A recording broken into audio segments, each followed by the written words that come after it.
Hi, in this gameplay video, let's discover the story of Luara. Long ago, in the heart of the rainforest, the fire serpent stirred.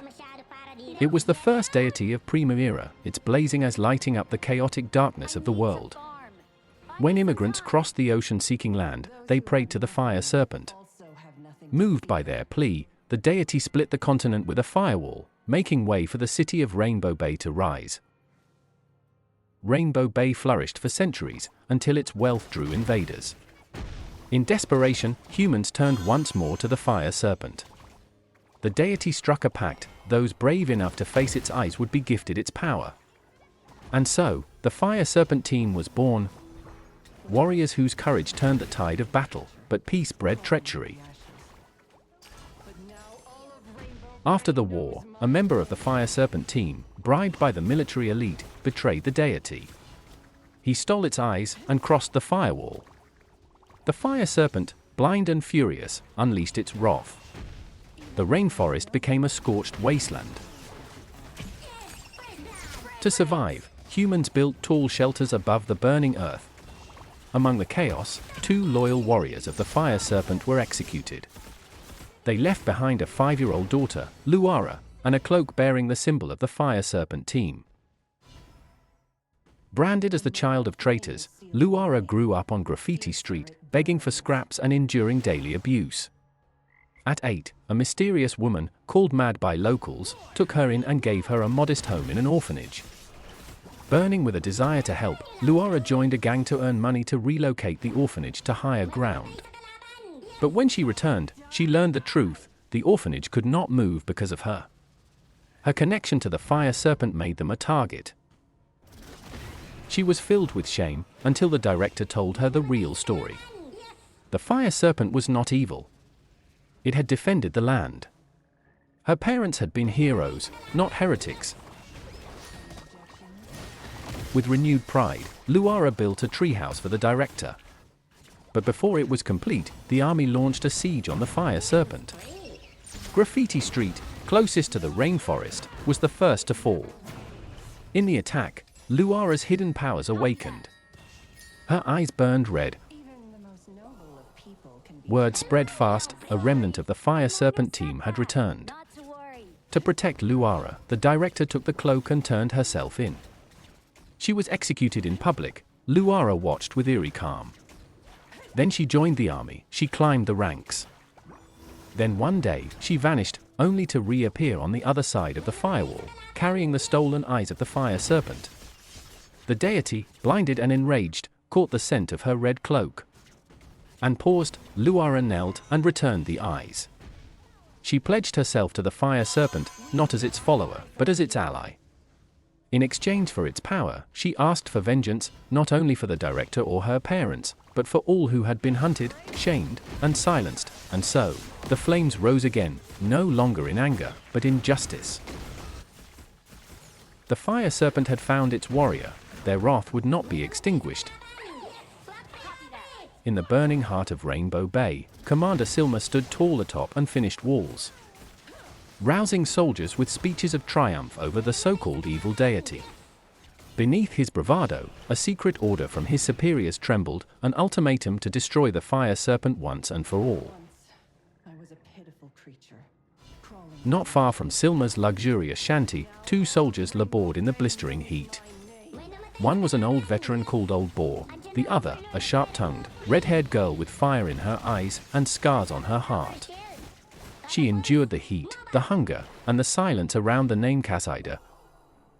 The woman draped in red now lying in the square, ready to be burned for heresy. The girl had heard the legends. The fire serpent, once a guardian, had lent its power to warriors to protect their homeland.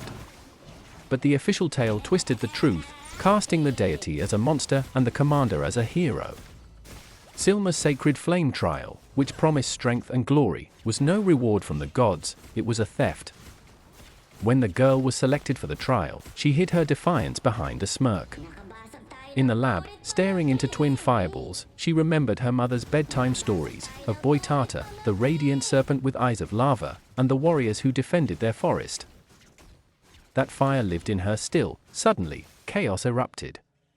A ball of flame streaked through the square. The crowd scattered. When the smoke cleared, the truth ran before them, a red-haired girl cloaked in fire.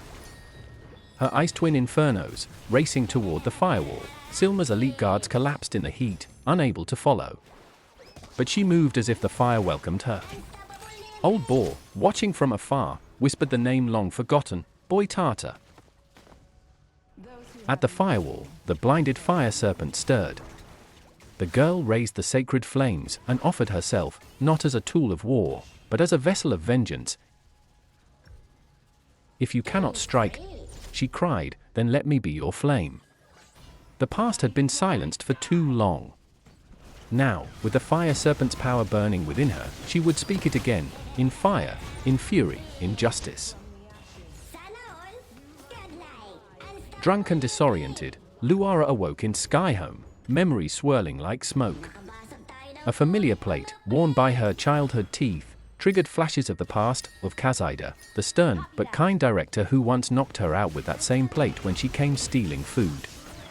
But now, Kazida was gone. Boy Tartar's voice echoed in her mind, reminding her of the victories they'd won, the children's joy, and Kasida's death. As Luara wandered Skyhome, now rebuilt high in the trees, memories clung tight of old beds, height-marked pillars, and a cloak passed down through generations. She remembered their last fight, the fire, and Kasida's belief in the fire serpent, not as a monster, but a misunderstood guardian. Listening to the wind, Luara heard a sound from long ago, Kasida's bread, ready in the oven. Though time had blurred, its thread still wrapped gently around her, soft, persistent, and full of stories not yet finished. And so, this is Luara's story. See you in the next video. Please consider giving a like and subscribe. Don't let it get to you. Unbelievable!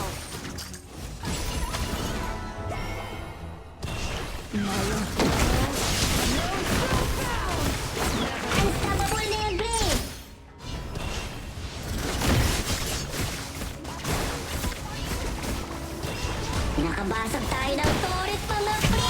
Ganon! Godlike! Fight! Fight! Double kill! Unbelievable!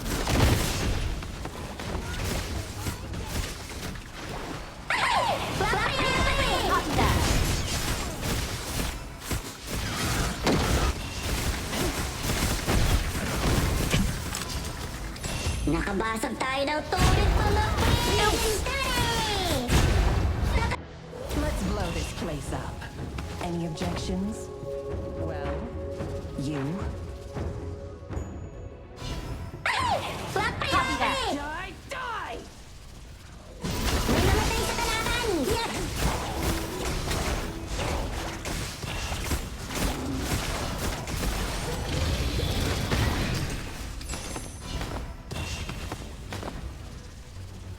Here we stand, head held high.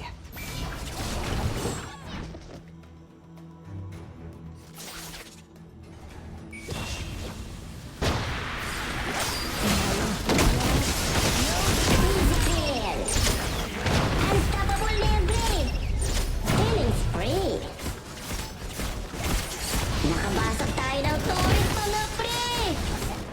Answer me, boy! Ta-ta! Flames as far as the eye can see.